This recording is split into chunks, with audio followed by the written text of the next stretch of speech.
Hey everybody, so I thought I was going to do a little bit of work on the bike, and that turned out to not working out. So we'll leave it at that.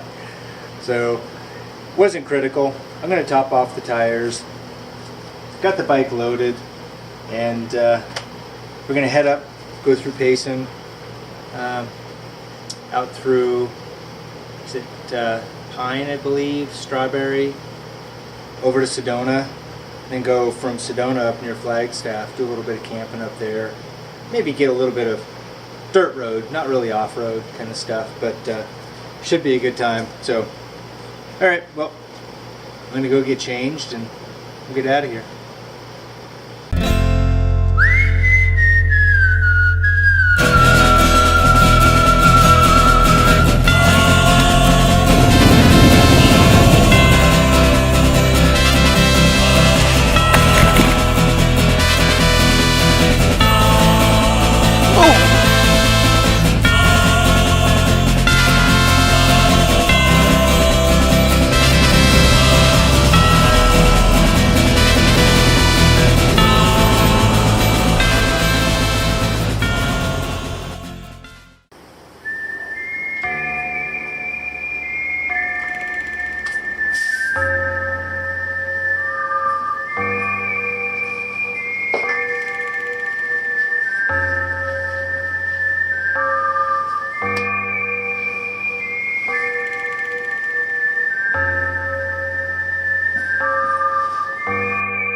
Well, we've made it out of town, fueled up a couple miles back, so I'll be good for the rest of the day at least. Well, I am going to put on probably 200 miles today, so yeah, maybe we'll top up towards the end of the day. I typically like to fuel up at the end of the day when I'm on a ride like this where I know I'll be putting in some miles tomorrow. So, by preference, I like to be fueled up before the morning. Just seems to be a better method. I'm going to have to stop off at a grocery store in Sedona as well before we settle in for the evening. But anyways, we're out of town, out of Phoenix, headed up towards Payson. Seems like it's going to be a wonderful day. So, we'll just settle in for the ride. I'll catch up with you guys later.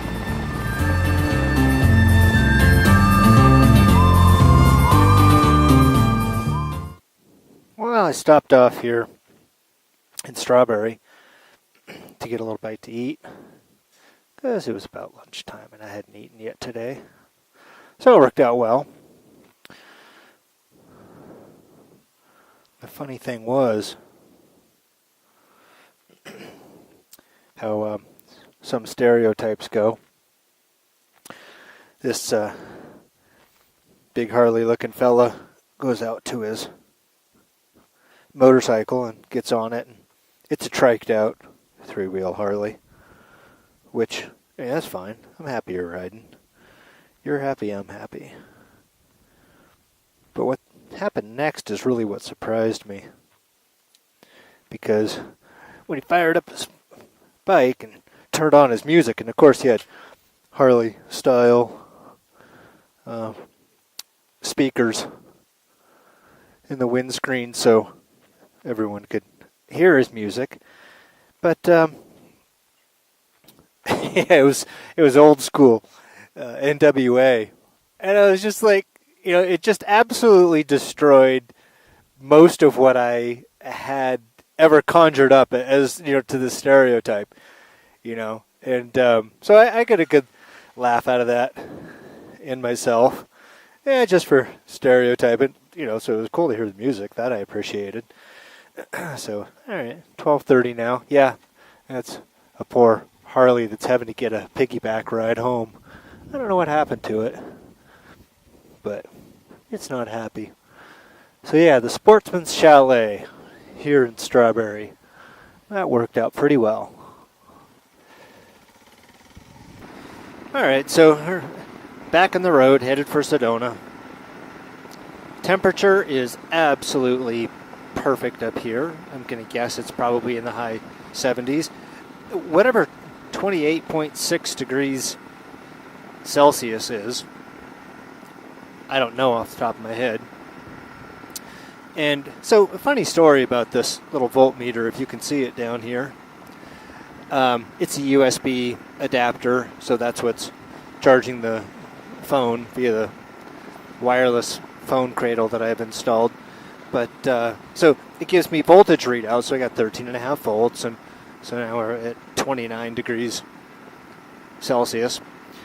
What I failed to verify before I purchased this is that it can be switched over to Fahrenheit. I made an assumption. I was wrong. So it'd be kind of nice if it would give me a reading in Fahrenheit, but it doesn't. So I don't like the form factor. It's a little more bulky than I care for. Just width-wise, you can see it doesn't fit really well down in here. So I'm probably going to get one that's just the USB adapters themselves and tuck that up underneath here, so then I can charge the phone, those kind of things. The GPS, my brain stopped working, is powered directly from the bike, unswitched, so it's on its own circuit, fuse circuit. Anyways, so back through the hills, over to Sedona, then we'll head north up to Flag and see if we can't find a camp spot. I'm going to have to find a grocery store as well. Now that I'm showing you around of what I've got going on here, you've probably noticed this isn't the layout that you're used to if you've watched any of my other videos.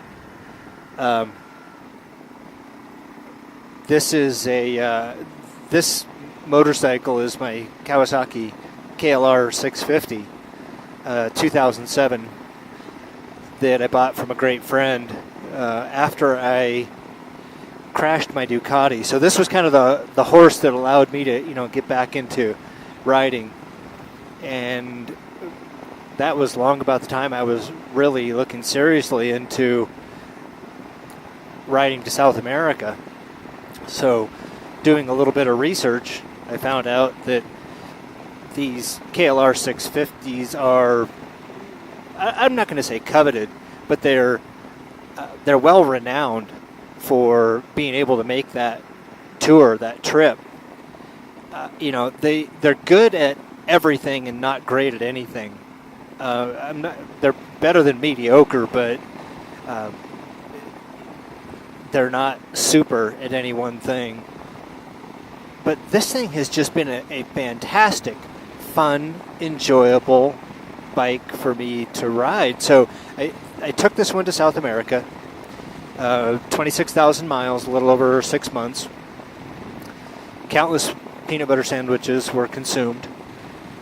And I get back to the States, and I love this bike. It didn't have quite enough power to handle the being out on the open road, on the open highway kind of a thing. So it was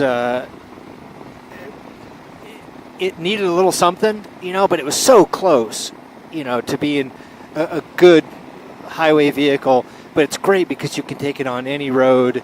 It's not great for shooting single track. It's not a motocross bike, obviously. But again, it's good at being off-road. It's good on the road. So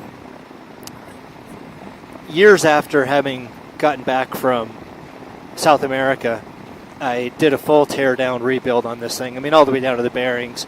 And I did a 685 cc upgrade on the cylinder as well. Had the intake and exhaust ports polished. Eagle Mike did his valve work on it. I have thrown an absurd amount of money into this motorcycle. It's just absolutely ridiculous. I put probably $8,000, not probably, matter of factly more than $8,000 in upgrades on this motorcycle. A motorcycle that I paid $2,500 for, that you can pay $2,500 for all day long. You can buy these things. Were the $8,000 in upgrades worth it? To me, absolutely, yes, definitely worth it. For what I want to do, because, and the reason for this ride that I'm on today, now I've got 1,100 miles on this new cylinder since I, got it bored up to 685, so back up and running, and countless improvements, mods, upgrades, etc. This is the first time I've actually really put any significant miles on it on a trip. So I'll be doing, about 200 miles out today, go find a camping spot, and then 200 miles or so back to the house there in Phoenix. And that's the first time that I've actually done any significant rides. So this is actually a really important day to me and this motorcycle.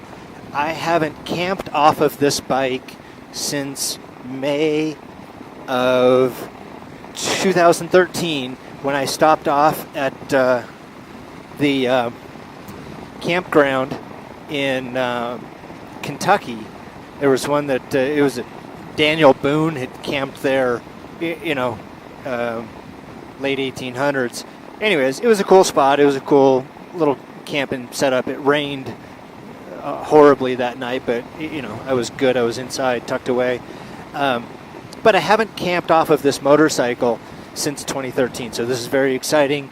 This is its, return to motorcycle camping. So, and everything is a shakedown. Every time I ride, it's a shakedown for the around the world ride that I'll be doing eventually. And so this is the bike that I will do it on. For those of you who've watched my other videos, I've got the BMW R1200 GS Adventure. Great bike. I love it. It's great in so many ways, but it's not as reliable, unfortunately.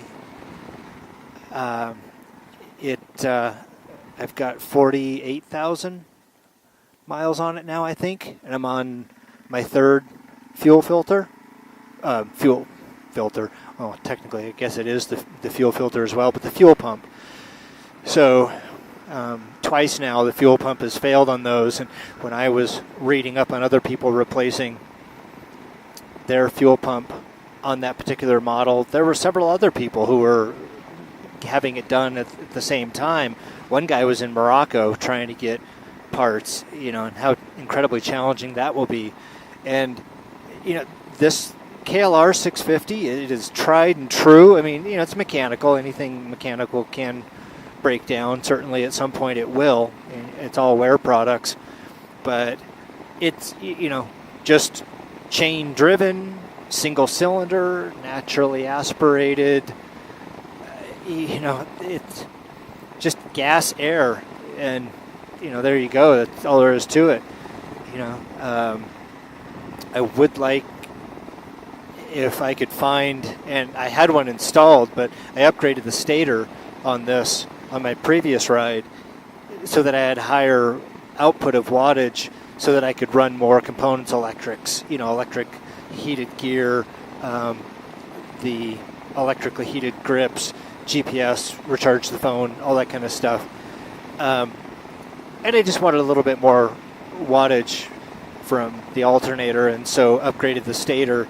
And, that failed about 23,000 miles into the ride. So, I had to go back and get a stock alternator. And so that was, it was a good lesson on, good ways to find the right components. And sometimes you really do have to trust those people on the internet. And a lot of people said that that particular upgrade that I was working on wasn't a good upgrade. They were right. So anyways, this is the bike that I will be doing the round the world on. So it's in a constant state of improvement, just dialing things in, figuring it out. But I'm having a great time with it. Absolutely love the bike. Plenty of other things that I'm going to be doing to it. It's got a face only a mother could love. I don't expect anybody to look at it and think it's a beautiful bike. It's beautiful to me. And there are a lot of ADV people who look at it and they see it for what it is. It's a great bike that can go damn near anyway. It's just, it's just this reliable old tractor that just does a fantastic job for what I need. So, well, I'm happy to have you guys along. Really enjoying the day. I mean, my God, it's just gorgeous, absolutely. Crystal blue skies. So, I will check in with you long about Sedona when we head to the grocery store. All right. See you in a bit. This particular tanker isn't a great example because it has the ladder going up the back, but yeah, I love these because it's like a big mirror. I get to see what I'm riding. God, I love this bike. Welcome to the Red Rock of Sedona. So I'm going to stick to 89 north out of here up to Flagstaff. Get up on that ridge. It'll cool off quite a bit as well, which will be nice, but we'll look for a camping spot up there. So, should be in good shape.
so far I'm getting skunked on places to camp. So going up a little higher, but can't really tell if there's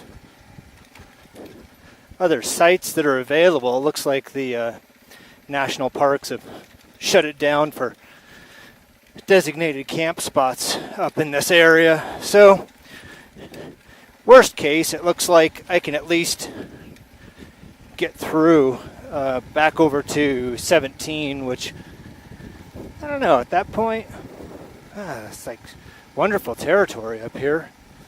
Too bad if there's no camping allowed. Sure enough, camping and campfires prohibited.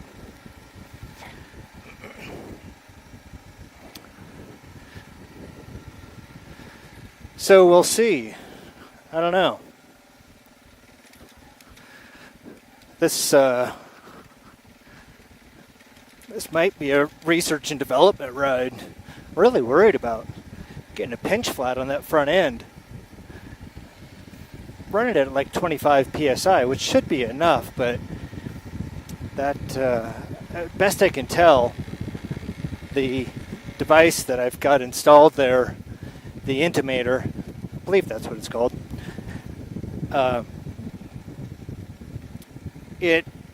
it's supposed to sense when there's bumps coming from the road as opposed to the vehicle, the motorcycle bobbing.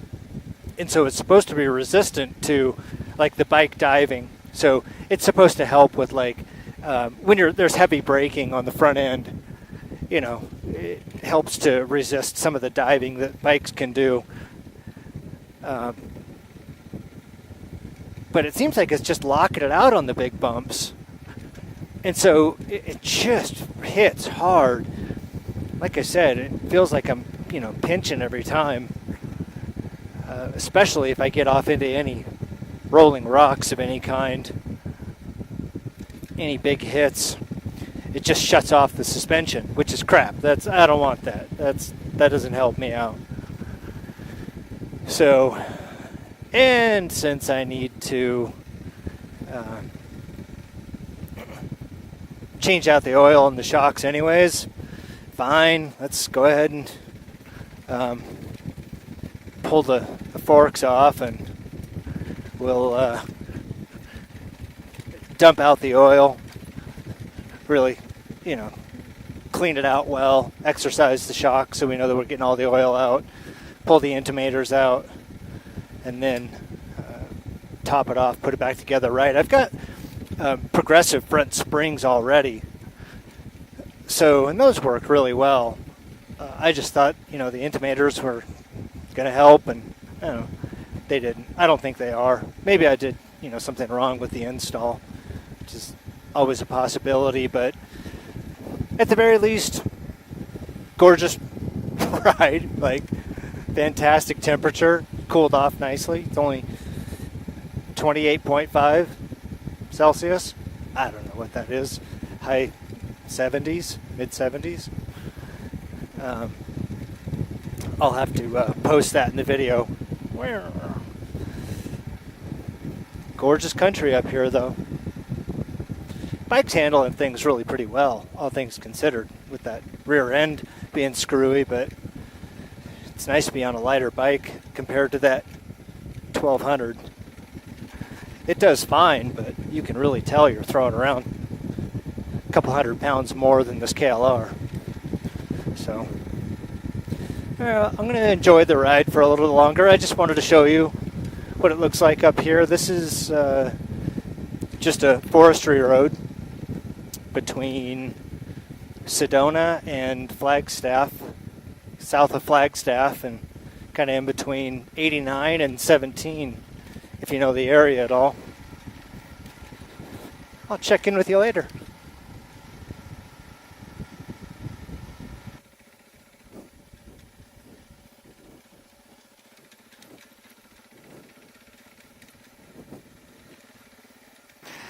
Well, this is a bit of a dilemma.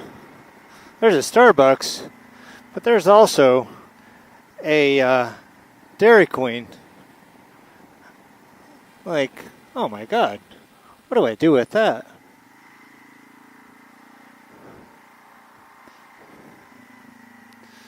Well, I'm on a KLR, so Starbucks may not let me in. May have to just be Dairy Queen. Meow.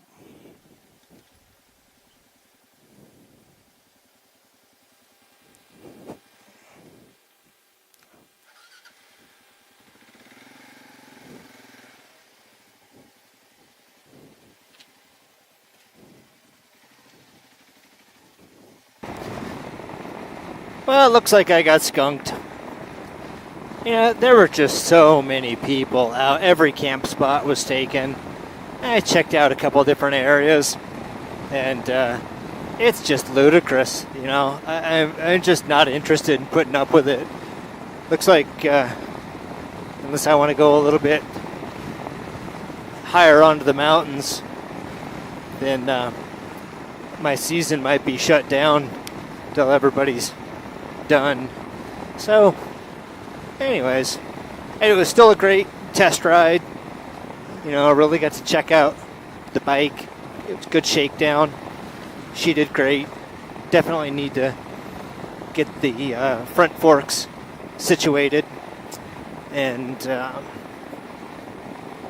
couple other things dialed in. I've got a vent on the fuel tank that I'd like to somehow modify, because I can smell fuel occasionally that I probably, I don't know, should be doing a better job of venting. Maybe I just need to get a hose to the back of the vehicle, but yeah, anyways, doesn't really matter. I'll get back to the house and have the day tomorrow to get things fixed up. It was still a fantastic ride so far. I'm still going to jump off the interstate as soon as I can and take 2-lane highways, things of that nature to get home, get off the freeway. But thanks for joining me. I sure appreciate it, and look forward to seeing you next time. Enjoy the ride.